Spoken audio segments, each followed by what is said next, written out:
Guys एक बात बताओ, आज के दिन आपकी उम्र कितनी है? किसी की उम्र 15 साल होगी, किसी की 20 साल होगी, तो किसी की 25 साल। और आप में से हर किसी का सपना होगा कि कम से कम उम्र में हमारे पास इतना पैसा आ जाए कि हमारी आगे की पूरी जिंदगी बिना मेहनत करे, बिना कोई काम करे, आराम से एकदम ऐसे में गुजरे। सोचकर ही मजा आ रहा होगा ना। और ऐसा बिल्कुल हो सकता है कि आप 20 से 30 साल की उम्र में ही अमीर बन जाओ, फाइनेंशियली फ्री हो जाओ। बस आज जैसा मैं बोलूंगा वैसा आपको करना है। देखो, एक रिपोर्ट के अकॉर्डिंग हर साल 50 लाख से भी ज्यादा स्टार्टअप शुरू होते हैं, लेकिन जितने स्टार्टअप लॉन्च होते हैं उनमें से 10% ही सक्सेसफुल हो पाते हैं, बाकी बर्बाद हो जाते हैं। ऐसे बहुत सारे एंटरप्रेन्योर्स रहे हैं जिन्होंने खूब सक्सेस तो देखी, लेकिन जब इनका डाउनफॉल शुरू हुआ तो फिर वो दोबारा कभी कमबैक नहीं कर पाए। क्या दिक्कत आई होगी उन्हें, जरा सोच कर देखो। हाईली एजुकेटेड टीम थी, प्रोफेशनल एडवाइजर्स थे, बहुत सारा पैसा था, लेकिन फिर भी वो बर्बाद हुए। आज मैं बात स्टार्टअप या बिजनेस की नहीं करूंगा, बल्कि हर इंडिविजुअल की करूंगा। हर एक इंसान जो अभी इस वक्त इस वीडियो से जुड़ा है, मैं उसके पर्सनल फाइनेंशियल सक्सेस मोटिव से ये वीडियो लेकर आया हूँ। लेकिन शुरू में ये बताने का मोटिव था कि कुछ बातें जब तक आपको पता नहीं होंगी, आप हमेशा पैसों से जुड़ी दिक्कतें फेस करते रहोगे। शायद अगर आपके पास बहुत पैसा आ भी गया ना, तब भी आप उसे मेंटेन नहीं कर पाओगे। मुझे याद नहीं है उस शख्स का नाम, लेकिन मैंने कहीं तो सुना था उसके बारे में। अमेरिका में कचरा उठाने वाले को करोड़ों की लॉटरी लगी आज से 20 साल पहले, लेकिन उसने अपने पैसे का बहुत गलत इस्तेमाल किया, जैसे सट्टा खेलना, पार्टी और लड़कियों में उड़ा दिया। और आज 20 साल बाद वो दोबारा से कचरा उठा रहा है। आई गेस अब तक आप समझ चुके होंगे कि फाइनेंशियली फ्री होने के लिए फाइनेंशियली एजुकेटेड होना कितना जरूरी है। आज मैं आपसे शेयर करूंगा 21 टिप्स, जिन्हें फॉलो करके आप 21 से 30 की उम्र में फाइनेंशियली इंडिपेंडेंट हो सकते हो। फाइनेंशियली इंडिपेंडेंट होने का मतलब ये होता है कि अब आप लाइफ में कभी पैसों का स्ट्रेस नहीं लोगे और कुछ भी खरीदने से पहले आपको उस प्रोडक्ट के प्राइस टैग से फर्क नहीं पड़ेगा। इन 21 टिप्स में सब कुछ कवर है। एंड में आप एक बहुत बड़ी लर्निंग भी लेकर जाओगे, तो वीडियो को बिल्कुल भी स्किप मत करना। सो लेट्स बूम भाई लोग। Tip number 1, analyse your current financial situation. अगर मैं आपसे पूछूं कि आपकी नेटवर्थ क्या है, 2 लाख, 2.5 लाख या शायद 5 लाख, ये कमाई है जो शायद आप 1 साल में करते हैं, तो शुरुआत अपने फाइनेंशियल कंडीशन को एनालाइज करने से करनी है। आप कहाँ पहुँचना चाहते हो ये रेक्टिफाई कीजिए, और आज आप कहाँ हैं। जब आप अपने आज के नेट इनकम को एनालाइज करोगे तो आपको बहुत सारी चीजें पता चलेंगी जो आपके माइंड सेट पर बड़ा इम्पैक्ट डालेंगे। जैसे आपके खर्चे कितने हैं, आप बचा कितना पा रहे हो, आपके पास सेफ्टी ऑप्शंस कितने हैं, और आप बिना कमाए कितने टाइम तक आराम से सर्वाइव कर जाओगे। तो इस चीज को फिगर आउट करो, जो कि पहला स्टेप होगा इस ट्रैक पर आगे बढ़ने का। Tip number 2, build connections. अगर अमीर बनना है ना, तो अमीर लोगों से कनेक्शंस बनाना शुरू करो। लॉयर्स, डॉक्टर्स, चार्टर्ड अकाउंटेंट्स, ऐसे लोग जिन्हें इनकी भरपूर नॉलेज है। बड़े कनेक्शंस बिल्कुल उसी तरह हेल्प करते हैं जिस तरह 15वीं मंजिल की बिल्डिंग पर सबसे ऊपर जाने के लिए लिफ्ट ज्यादा हेल्प करेगी सीढ़ियों के मुकाबले। मेहनत कम, टाइम कम और तरक्की बहुत ज्यादा। कनेक्शंस बनाना बहुत डिफिकल्ट नहीं है, बस अपने कम्युनिकेशन और माइंड सेट को इम्प्रूव करो और खुद को उस एनवायरमेंट में ढालना शुरू करो। आज की जो बिलो एवरेज मेंटेलिटी की पब्लिक है, उनसे खुद को दूर करो, आपको एक अलग ही चेंज देखने को मिलेगा। Tip number 3, invest in yourself. Robert Kiyosaki ने कहा था, investing in yourself is the biggest asset than any other else. खुद में की गई इन्वेस्टमेंट सबसे बड़ी संपत्ति है। मुकेश अंबानी के पास अगर 10 लाख करोड़ की संपत्ति है ना, तो कम से कम 11 लाख करोड़ की उनकी मानसिकता है। हमेशा आप कितना कमाओगे ये आपके अप स्किल पर डिपेंड करेगा, यानी आप कितना वाइडली सोच सकते हो, जा सकते हो। खुद पर इन्वेस्टिंग आप कुछ इस तरह से कर सकते हो। टेक्नोलॉजी के ट्रेनिंग प्रोग्राम ज्वाइन करना, शेयर मार्केट के किसी एक्सपर्ट के अंडर रहकर चीजों को स्टडी करना, सोशल और सेल्स स्किल सीखना, ट्रेवल करना। स्किल से सीधा बैंक में पैसा नहीं देती, बल्कि आपको आजाद करती है। इससे बहुत सारी चीजें आप कर सकते हैं, जिससे शायद एक आम आदमी जहां 40 साल बाद पहुंचेगा, वहां आप 4 साल में पहुंच जाओगे। Tip number 4, avoid credit and credit card. उधार लेना जितना आसान होता है, उसे चुकाना उतना ही मुश्किल होता है। एक उधार को चुकाने के लिए हम दूसरा उधार लेते हैं, और इस तरह एक समय के बाद हमारे ऊपर कर्ज इतना बढ़ जाता है कि आदमी कर्ज से निकलने का ही सपना देखने लगता है, और इसी से निकलने में उसकी अच्छी खासी जिंदगी या पूरी उम्र निकल जाती है। मैंने क्रेडिट और क्रेडिट कार्ड दोनों की बात की है। क्रेडिट कार्ड कहने को तो दोस्त भी है और दुश्मन भी।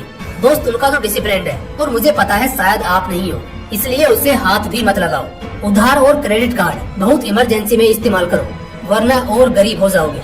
टिप नंबर 5, अवॉइड गैम्बलिंग और बैट्स। जो लोग सट्टेबाजी के चक्कर में पड़ते हैं, वो कभी इससे निकल नहीं पाते। इसमें आदमी जब तक खुद की कमाई लगा रहा है, तब तक तो फिर भी ठीक है। बड़ी दिक्कत तब हो जाती है जब आदमी उधार लेकर लगाता है, इस इंटेंशन से कि सब कुछ कवर कर लेगा, जबकि कुछ कर नहीं पाता, बल्कि और फंसता चला जाता है। तो ऐसे किसी भी चीज में आपको नहीं फंसना है। Tip number 6, increase source of income. हम सबके फंडे बहुत अलग है जिंदगी जीने के। ऐसे में एक बात बहुत क्लियर बताना चाहता हूँ, अगर आपको वाकई में अमीर होना है तो आप कभी भी एक जॉब करके अमीर नहीं हो पाओगे। जरूरी नहीं है कि आप बिजनेस ही करें, लेकिन ऐसे मल्टीपल ऑप्शंस क्रिएट करके आप अपने लिए सैलरी के बदले बहुत सारी सैलरी जनरेट कर सकते हैं। Multiple source of income at a time ही आपको एक पावरफुल फिगर देगा। इसलिए अपने आप को अपस्किल करके ज्यादा से ज्यादा चीजों के साथ आना शुरू कीजिए। Tip number 7, convert your active into passive income. काम लेना है, कुछ समय करना है, फिर उसे दूसरों को सिखाना है और उन्हें हैंड ओवर कर देना है और फिर नया काम लेना है। ये होता है जब हम अपने एक्टिव को पैसिव इनकम में कन्वर्ट करते हैं। बड़े बड़े इन्फ्लुएंसर्स, बिजनेसमैन यही तो प्रोसेस देखते हैं। उन्हें पता है लोगों का इस्तेमाल करके पैसे कैसे कमाए जा सकते हैं। एक ही काम पर अगर एक्टिवली टिके रह गए तो 1 लाख का शायद 1 लाख ही रह जाएगा, वो करोड़ तक कभी नहीं पहुंच पाएगा। लेकिन जब वो ऐसे छोटे छोटे डिविडेंड्स अपने लिए तैयार कर लेंगे तो ये चीजें उनकी गैर मौजूदगी में भी उन्हें पैसा देती रहेगी, जिससे इनकी इनकम की कंपाउंडिंग होगी, वो भी हर महीने, और ये चीजें इन्हें खूब अमीर करेंगी। Tip number 8, invest in real estate. Real estates में इन्वेस्ट करना बहुत सेफ ऑप्शन माना जाता है। फायदा ये है कि आप अगर लॉन्ग टर्म में अपने लिए कोई फिक्स एसेट चाहते हो, शायद आपको रिस्क नहीं लेना मगर फिर भी अमीर बनना है तो समय लगेगा, मगर हाँ, रियल एस्टेट में की गई इन्वेस्टमेंट आपको बहुत हेल्प करेगी। कुछ लोग ना इसमें भी मास्टरमाइंड होते हैं, वो प्रॉपर्टी की बहुत अच्छी खासी जानकारी रखते हैं, जिससे उन्हें फ्यूचर में होने वाली वैल्यूज का पता आज की डेट में लगभग हो जाता है। ऐसा ना अंदाजा होना जरूरी है और ये चीजें रिसर्च और एक्सपीरियंस से आएंगे। तो अभी के लिए फॉर इनिशियल रियल एस्टेट में इन्वेस्टमेंट शायद रिच ना करे, लेकिन 10 के बाद मल्टीपल इन्वेस्टमेंट वेल्थी जरूर कर देगा। Tip number 9, upgrade yourself by 10x every year. हर तरह से खुद को हर साल 10 गुना तक अपग्रेड करो, बिजनेसमैन की तरह। बिजनेसमैन यही तो करते हैं। गौतम अडानी मुकेश अंबानी से पीछे थे। जहां मुकेश अंबानी $50 बिलियन की वेल्थ के साथ टॉप पर थे, वहीं अडानी $9 बिलियन के आसपास थे। लेकिन आखिर कैसे पिछले साल उन्होंने इतने बड़े डिस्टेंस को कवर अप कर लिया? अगर आपके पास कोई एसेट नहीं है इन बिजनेसमैन की तरह, तो मेरे भाई आप खुद ही एक एसेट हो। अगर आप खुद के मेंटालिटी को, पर्सनैलिटी को और स्किल्स को हर साल 10 गुना अपग्रेड करते चले जाओगे, तो अगले 5 साल बाद ही ये आपको इतना बड़ा रिटर्न देगा, जिसके सामने करोड़ों रुपए का मुनाफा भी छूटा लगेगा। इसलिए हर साल खुद को अपग्रेड करो। Tip number 10, invest in long run games as startups.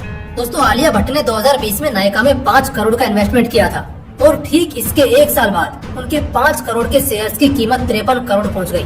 ये बात अलग है कि स्टार्टअप्स में इन्वेस्ट करना रिस्की है, लेकिन इसमें बहुत बड़ा स्कोप है।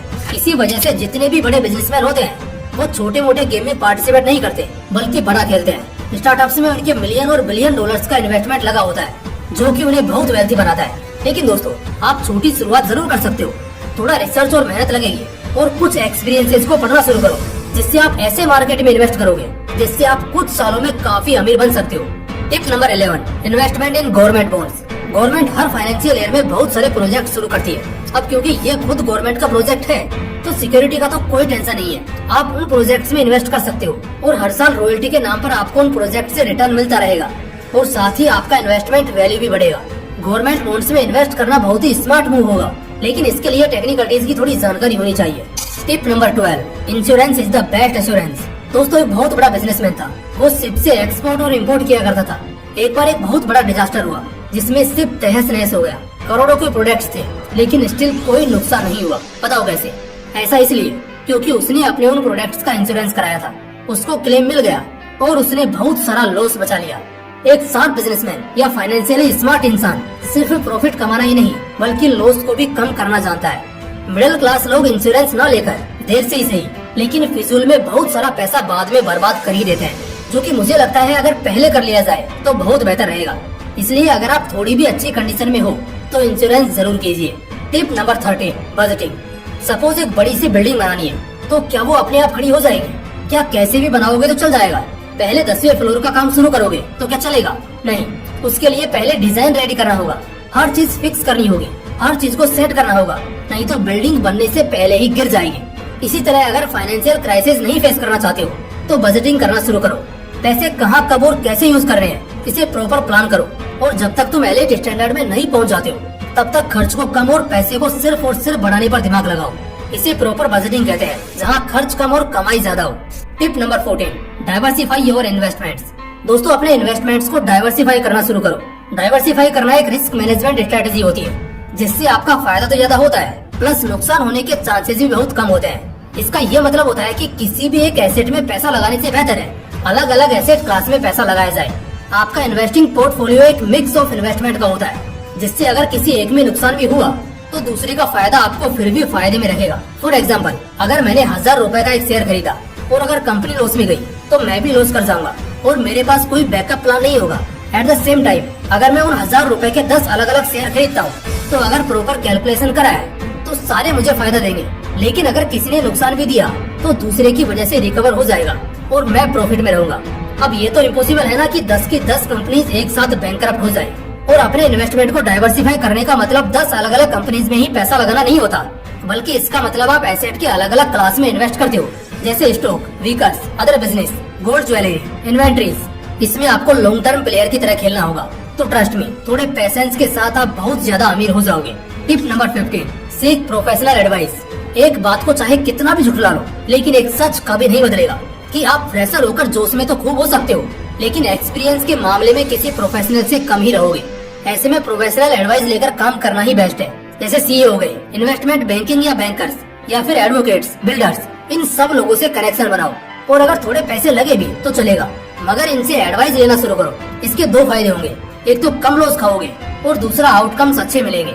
Tip number 16, live below your means. हम सबका घर होता है। अब जो घर का छत है, हम हमेशा उसके नीचे रहते हैं और छत का मजबूत होना भी जरूरी है। बस फाइनेंशियल वर्ल्ड में हम यही चीज फॉलो नहीं करते हैं। रीजन यही है कि मिडिल क्लास लोग हमेशा मिडिल क्लास रह जाते हैं। हमें हमेशा उस छत के नीचे रहना है। सपने बेशक आसमान छूने के रखो, लेकिन अभी पंखों को बड़ा करना भी तो जरूरी है। लोकल लैंग्वेज में कहूँ तो खर्चा हमेशा औकात के हिसाब से करो। लाख रुपए की सैलरी में 50 लाख की गाड़ी ले आओगे ना, तो तुम्हारी आधी उम्र की कमाई EMI खा जाएगी और ब्याज लगेगा वो अलग। अमीर लोग बस इसी ब्याज से बच जाते हैं और बहुत पैसा बचा लेते हैं। मिडिल क्लास लोगों के लिए सबसे बड़ा ट्रैप साबित होता है। इसलिए पहले अपनी औकात बढ़ाओ, फिर अपने शौक बढ़ाओ। Tip number 17, avoid impulse purchases. जरूरत में और दिखावे के लिए कोई चीज लेना माइंड सेट को साफ साफ अलग करता है। ऐसे खर्च को एकदम अवॉइड करो जो बेवजह है, फिजूल है, जिनका जुनून शायद एक हफ्ते या एक महीने में उतर जाएगा, जैसे कोई महंगा फोन, घड़ी या जूते। इसलिए एक इन्वेस्टर ने कहा था, अगर आप किसी चीज को खरीदना चाहते हो जिसमें आप कंफ्यूज रहो तो बस 1 महीना रुक कर देखो। अगर 1 महीने बाद भी उसे खरीदने का ख्याल आए तो खरीदो, वरना रहने दो। इससे आप बहुत सारे गैर जरूरी खर्चों से बच जाओगे। Tip number 18, enjoy on dividends rather than income. तुम कितना कमाते हो ये तुम्हारी इनकम है, लेकिन तुम्हारे इनकम पर जो तुम कमाते हो उसे डिविडेंड कहते हैं। जैसे स्टॉक से जो तुम्हें रिसीव होता है, flat rate, commission, fixed deposit, इन सब चीजों से ऐश करो। लोग अपनी इनकम पर शौक करना चाहते हैं और ये बहुत बड़ी बेवकूफी है। इसलिए पैसे कमाओ, उन्हें लगाओ और जो इंसेंटिव्स कमाओगे उनसे शौक पूरे करो। Tip number 19, be financially motivated. हम जब फिजिकली मोटिवेटेड होते हैं तो बॉडी अच्छी बन जाती है। जब मेंटली मोटिवेट होते हैं तो काम में प्रमोशन को फील करते हैं। ठीक इसी तरह से जब हम फाइनेंशियली मोटिवेट होते हैं तो अमीर बनते हैं। पैसे कमाने का मोटिवेशन होना भी जरूरी है। तो फाइनेंशियली मोटिवेट होना शुरू करो फाइनेंशियली रिच होने के लिए। Tip number 20, start your own business. अगर जल्दी अमीर बनना चाहते हो तो सिर्फ यही एक ऑप्शन है, कोई सा भी बिजनेस स्टार्ट कर लो जिसमें तुम बेहतर हो, जिसमें तुम्हारा कोई बैकग्राउंड हो, जहाँ तुम बहुत ब्रॉड और लॉन्ग विजन सोच सकते हो। मार्केट ट्रेंड पता करो और इसके अकॉर्डिंग कैपिटल कलेक्ट या राइज करके बिजनेस शुरू करो। देखो दोस्तों, अगर सिर्फ खुद की सिक्योरिटी चाहते हो तो बाकी सभी आइडियाज फिट बैठेंगे, लेकिन अगर चाहते हो तुम्हारे बच्चे भी वेल सेटल रहे और तुम एक वेल्थी फैमिली क्रिएट करो तो बिजनेस ही एकमात्र ऑप्शन है। Tip number 21, go to business school. बातें एक तरफ और एक्सपर्टीज एक तरफ। घर के बाथ टब में नहाना और स्विमिंग पूल में नहाना फर्क तो है। ठीक उसी तरह बात अगर बिजनेस सीखने की हो तो थोड़े पैसे जमा करो, फिर उसके बाद किसी सिलेक्टिव और एक्सीलेंट फीडबैक वाला बिजनेस स्कूल ज्वाइन करो। वहाँ तुम्हें बहुत सी बेटर लर्निंग्स मिलेंगे, जिससे तुम्हें सालों का फायदा अगले 2-5 सालों में हो सकता है। लेकिन इससे पहले थोड़े बेसिक्स पता होने चाहिए, साथ ही थोड़ा पैसा भी होना चाहिए। तो पहले इसे अरेंज करो और जस्ट गो फॉर इट। दोस्तों, ये वीडियो बनाने में काफी मेहनत लगी है, तो अगर आपने इस वीडियो से कुछ अच्छा सीखा है तो इसे एक लाइक करके अपने दोस्तों के साथ शेयर जरूर करना। बाकी फिर मिलते हैं इसी तरह के एक और इंटरेस्टिंग वीडियो के साथ। जय हिंद, जय श्री कृष्णा।